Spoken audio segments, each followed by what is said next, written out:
నమస్తే. ప్రస్తుతం మనం చిట్యాల మండలం తాళ్ళవెల్లెంల గ్రామంలో ఉన్నాం. మనతో ఒక ఆదర్శ రైతు ఉన్నారు. ఆయన తెలంగాణ ప్రభుత్వం నుంచి ఫిషరీస్ డిపార్ట్మెంట్ నుంచి రాష్ట్ర స్థాయి అవార్డు, అదేవిధంగా జిల్లా అధికార యంత్రాంగం నుంచి ఇన్నోవేటివ్ ఫార్మర్ అవార్డు అందుకున్నారు. అయితే తనకున్న 4.5 ఎకరాల చెరువును తీసివేసి దాని స్థలంలో ఆ స్థానంలో ఇప్పుడు కొబ్బరి తోట పెంచుతున్నారు. కొబ్బరి తోటలో అంతర పంటగా అరటి నాటు వేయడానికి ఏర్పాట్లన్నీ చేసుకున్నారు. సో చేపల చెరువు ఎందుకు తీసేయాల్సి వచ్చింది, దీర్ఘకాలిక పంట అయిన కొబ్బరిని ఎందుకు ఎంచుకోవాల్సి వచ్చింది, అంతర పంటగా అరటిని ఎంచుకోవడంలో ఉన్న కారణం ఏంది, ఈ విషయాలన్నీ రైతు అజయ్ రెడ్డి గారిని అడిగి మనం తెలుసుకుందాం. మీరు చూస్తున్నారు భూమిపుత్ర, నేను క్రాంతి. అన్న నమస్తే. నమస్తే. అదే అన్న, మీ ఇంతకుముందు వచ్చినప్పుడు చాలా కళ్ళ సంబూరంగా 4.5 ఎకరాల చేపల చెరువు ఉండే. చేపల చెరువే మీకు రాష్ట్ర స్థాయి అవార్డు తెచ్చిపెట్టింది. కానీ మీరు ఇప్పుడు చేపల చెరువు తీసేసారు. అంటే కారణం అయితే వ్యవసాయంలో మూస పద్ధతిలో కాకుండా ఎప్పుడు పరిశోధనాత్మకంగా ముందడుగు వేయడం, ఇంకో నలుగురికి మనం దారి చూపాలనే పొరబడి, ఇది మా నాయన గారి జమానాకెళ్ళి మాకు ఇది జీన్సులే వచ్చింది. ఒక మాట చెప్పాలంటే వారు కూడా గత 60 ఏళ్ళ క్రితమే మా బాల్యంలోనే బతాయి తోట పెట్టిండు ఆయన ఇక్కడెక్కడ లేనప్పుడు. తర్వాత రష్యాకెళ్ళి ఫస్ట్ ట్రాక్టర్ దిగుమతి చేసింది కూడా ఆయనే, దాదాపు నల్గొండల DT14 అని ట్రాన్స్పోర్ట్ ఖర్చు భరిస్తే రష్యాకెళ్ళి ట్రాక్టర్స్ వచ్చినాయి. ఫస్ట్ మా ఫాదర్ తెచ్చిండు.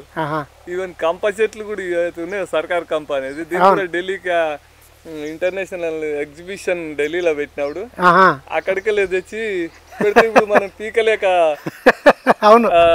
ఓడిపోయే పరిస్థితికి వచ్చింది సర్కార్ కంప. అయితే ఇక నేను కూడా బాల్యంకెళ్ళి ఇవన్నీ చూసుకుంటూ వస్తున్నా కాబట్టి మనం కూడా ఎప్పుడు పాత పద్ధతులు చేసుకుంటూ ఎందుకు నష్టపోవాలి అని భూమికి తగ్గ పంట వేసినప్పుడే కరెక్ట్ ఫలితాలు వస్తాయని ఆలోచనతోటి మొదటగా నా కమతంలో, నాది మొత్తం 10 acres కమతం. ఇలా నేను ఒక 4 acres నాటు సీతాఫలం, అది కూడా మీరు గతంలో టెలికాస్ట్ చేసారు. దాంట్లో మనం అంతర పంటగా హెడ్జ్ లూస్ అని పెట్టి పొటేల్ పిల్లలు, మేక పిల్లలు ఇట్లా చదువుకుంటేందుకు అవకాశం ఉంటది కాబట్టి అది నడుస్తుంది ఆ ప్రాసెస్. అది ఇప్పుడు మూడో క్రాప్ ఈ సంవత్సరం వస్తుంది. ఇక అది ఆ బిట్టు అది ఇది 4.5 ఎకరాలు చేపల చెరువు. ఇది యాక్చువల్ గా 6 acres లా ఇప్పుడు మనం దాదాపు 5 ఎకరాలను ఆ చేపలను 7 సంవత్సరాలు నేను సేద్యం చేయడం జరిగింది. 7 ఎకరాలు తెల్ల చేపలనే చేసినాం. సరే పర్వాలేదు, వరి సాంప్రదాయ పంటలతో పోల్చుకుంటే అది నయం, కొంత మెరుగే. మార్కెటింగ్ కూడా ఈ రోజు మాంసాహారానికి ఎప్పుడైనా డిమాండ్ ఉంటుంది. మందుకు మాంసానికి తెలంగాణలో డోకా లేదు ఎప్పుడైనా. అయితే నడిచింది, 7 సంవత్సరాలు నడిపించినాం. ఇప్పుడు ఆ పెద్ద కొబ్బరి చెట్లు కూడా ఫస్ట్ చెరువు వేసినప్పుడు కట్టల మీద. అయితే ఇక మనకు కూడా దిగుడు ఓపిక నశించడంతో శక్తి సన్నగిలి వయసుతో పాటు అలకటి పని చేయాలనే ఆలోచనతో ఈ చెరువుల మొత్తం డ్రైనేజ్ వ్యవస్థను ఏర్పాటు చేసి మురుగునీరు వెళ్ళిపోతాడు. ఇలా Malaysian green dwarf, Malaysian yellow dwarf, D&T అనే 3 రకాల కొబ్బరి మొక్కలను 24 ఫీట్లు బై 24 ఫీట్లు, 24x24 అడ్డం నీళ్ళు 24 ఫీట్ల విడితితోటి ఒక నెల క్రితమే నాటడం జరిగింది. అంటే మొత్తం ఎన్ని మొక్కలు నాటారు? 400 మొక్కలు. 5 ఎకరాలను 400 మొక్కలు నాటినాం. ఎకరానికి 80 మొక్కలు దాకా పడ్డాయి. అవి మంచిగానే ఎదుగుదల కూడా పర్వాలేదు. కొత్త ఎరువు పోసి ఇప్పుడే మారుతున్నాయి, కొత్త ఆకు వస్తుంది. ఎందుకంటే చేపల విసర్జితం అలా అమోనియా సరిపోను పుష్కలంగా ఉంది కాబట్టి ఆ మట్ల 7 ఏళ్ల నుంచి నిక్షిప్తం అయింది కాబట్టి మంచిగానే వస్తాయి నాకు నమ్మకం. చెరువు మట్టి ఏమైనా పోసిరా మీరు? చెరువు అంటే అప్పుడే నేను 2000 ట్రాక్టర్స్ స్టార్టింగ్ లోనే చెరువు దీన్ని చెరువుగా మార్చాలి కాబట్టి 2000 ట్రిప్పులు చెరువు. కాబట్టి ఆ బలం అనుకోండి చేపల విసర్జితం కూడా మంచిగానే పని చేస్తుందని అర్థమవుతుంది మొక్కలు చూస్తే. పోతే అందులో 6 ఫీట్లకు ఒకటి అంతర పంటగా మళ్ళీ కొబ్బరి మనకు దాదాపు అది 34.5 సంవత్సరాలకి వెళ్ళి క్రాప్ స్టార్ట్ అయ్యి ఒక 30 ఏళ్ళు లాభదాయకంగా వస్తుంది పాడి పశువు పాల లెక్క.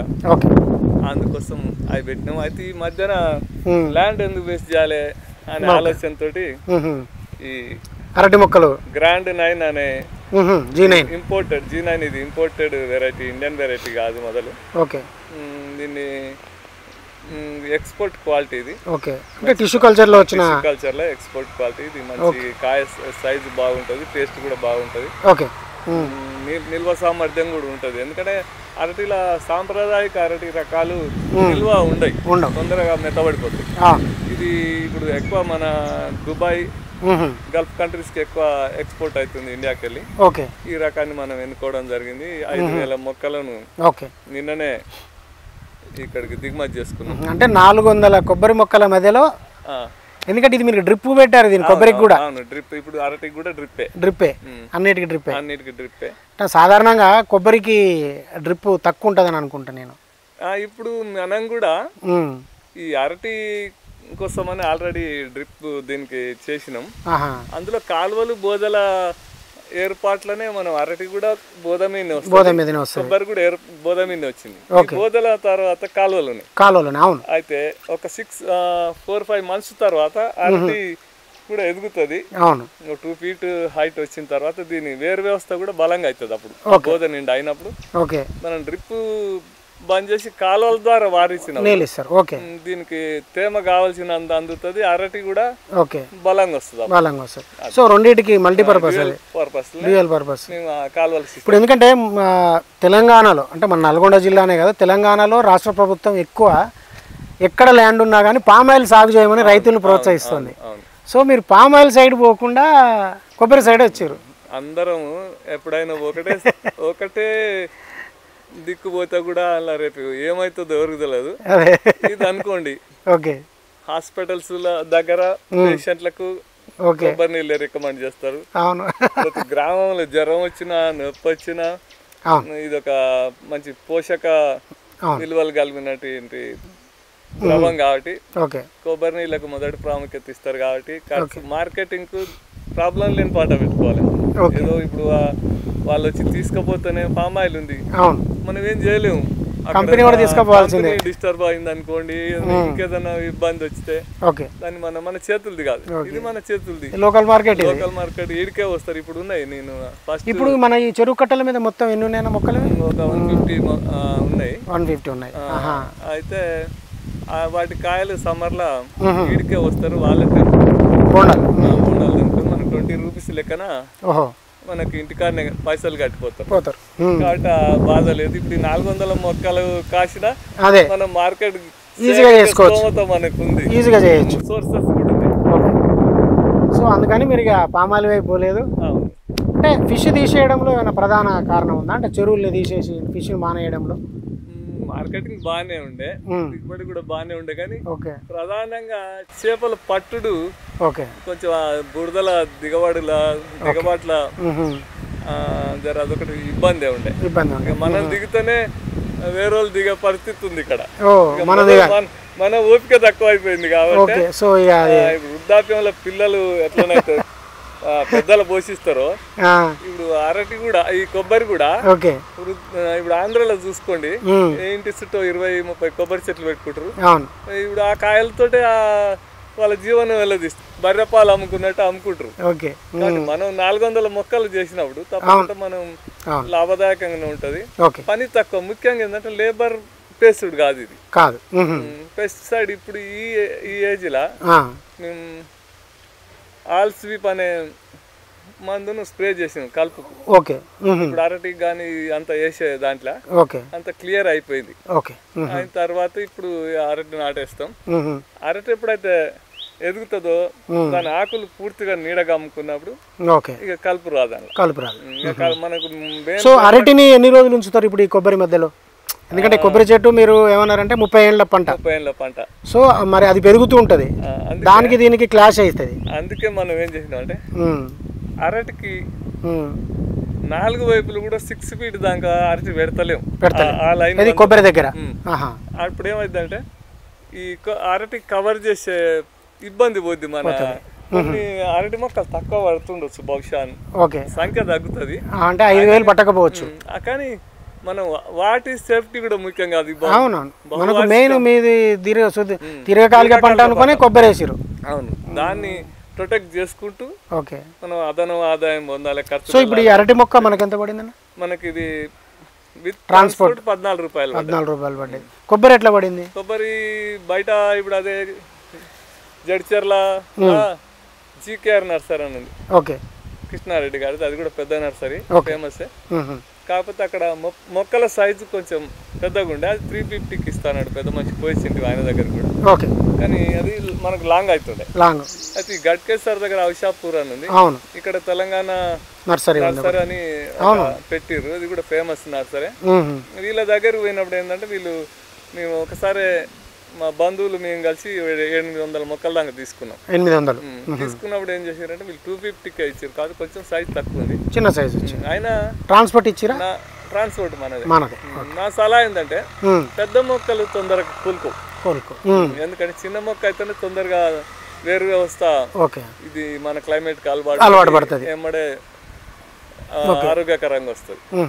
అది మనం ఇప్పుడు చూస్తున్నాం కదా మన. అవునవును, అదే నేను అనేది. అరటి ఎన్ని రోజుల వరకు ఉంచుతారు? మనకు అరటి ఎప్పుడు కాపుకి వస్తుంది, ఎన్ని రోజులు ఉంచుతారు? యాక్చువల్ గా ఇప్పుడు నిన్న దిగినాయి కదా ఈ మొక్కలు, అవును, వారం దినాలు మన క్లైమేట్ కు మన వాటర్ కు ఇక్కడ అలవాటు కావాలి కాబట్టి సెట్ అయితే అనమాట. 1 వీక్ ఇట్లా బెడ్లు ఉంచుతారు. ఉంచిన తర్వాత ఆల్రెడీ మనం డ్రిప్ వేసినాం, గుంటలు కూడా తీసి పెట్టినాం వీటికి. వారం తర్వాత ప్లాంటేషన్ చేస్తాం.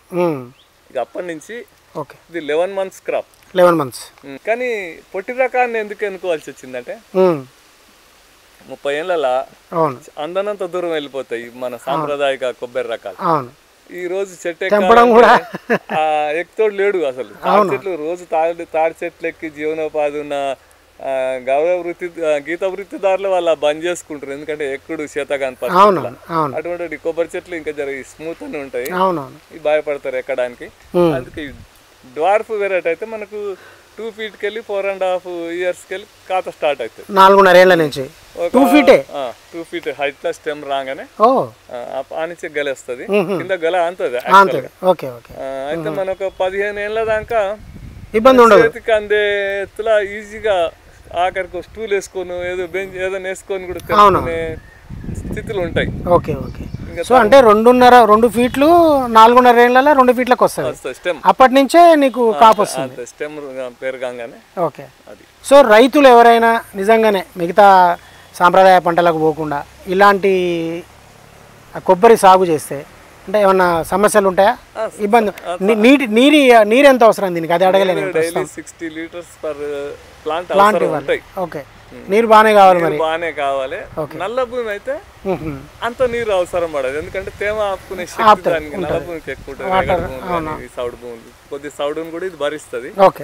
అయితే దీంట్లో కొబ్బరిలో ప్రధాన సమస్య ఉందంటే రైనోసారస్. అది అందులో రెడ్డుతో ఉంటది, బ్లాక్ తో ఉంటది. ఇది ముఖ్యంగా పెంట కుప్పలు అందుబాటులో ఉన్న ఏరియాలో వాటి లైఫ్ సైకిల్ ఎక్కువ ఉంటుంది.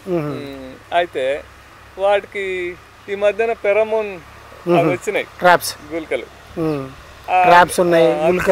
సమర్థవంతంగా అరికట్టగలుగుతున్నాయి.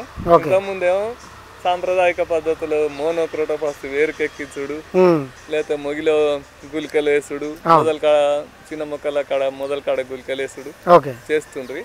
అవి చేస్తూ దాంతో పాటు ట్రాప్స్ కనుక పెడితే 100% వీటికి పురుగుల పెడతా. దానికి ప్రధాన సమస్యగా అదొకటే. దాన్ని మనం కంట్రోల్ చేసుకోగలిగితే. నా ప్రశ్న ఏంటంటే రైతులు ఎవరైనా నిరభ్యంతరంగా దీన్ని సాగు చేసుకోవచ్చు, కానీ స్థానికంగా ఉండి వ్యవసాయం చేస్తేనే ఏదైనా ఇంటికి మట్టికి పోయినా ఇంటోడే కావాలనేది ఒక ఎందుకంటే నాణ్యత. దాని ప్రకారం పూర్తి దీని మీద దృష్టి కేంద్రీకరించి అదును పదునని ఏ టైంలా అవును. దానికి ఏది అవసరం అది అందించుకుంటూ మైక్రో న్యూట్రియంట్స్ కానీ స్థూల పోషక పదార్థాలు ఎన్పికే ఇవి కూడా అవసరమే, సేంద్రియ ఎరువులు కూడా అవసరమే. అవును, నెల నెల ఆదాయం తీసుకునే తగ్గించుకొని ఒక 4 ఏళ్ళు ఎదురు చూసేందుకు సిద్ధపడి ఇది స్టార్ట్ చేసేది. అంతే అంతే అంతే. తర్వాత 40 ఏళ్ళు మన దాటుతుంది కదా, అది ముఖ్యం. సరే మనం ఉన్నా లేకున్నా మన పిల్లలన్నా కదా, అవునవును, అది దీని మెయిన్. Okay okay. ఇంకా నా సలహా ఏంటంటే ఏ రైతులైనా ఇప్పుడు ఈ ఛానల్ మీరు చాలా మంచి పని చేస్తున్నందుకు మిమ్మల్ని అభినందించాలి. ఎందుకంటే ఈ కొత్త వరవడిని ఇంకో 4 రైతులకు పరిచయం చేయవలసిన. ఈ రోజు ఎట్లుందంటే ఏదైనా కొత్త విషయం తెలిస్తే వాళ్ళు దాచుకుంటారు, చెప్పట్లేరు. కొన్ని పంటలు వాళ్ళు రాంగ్ గైడెన్స్ ఇస్తారు, వీళ్ళు మాకు పోటీ అవుతారు, కానీ అది తప్పు. మీతో పాటు ఇంకో 4గురికి సాయం చేసి బాగుపడే తత్వం రావాలి మనకు.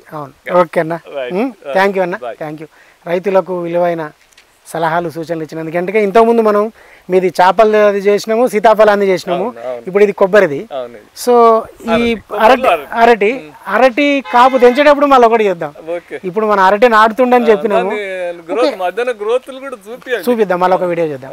థ్యాంక్ యూ అన్న, థ్యాంక్ యూ.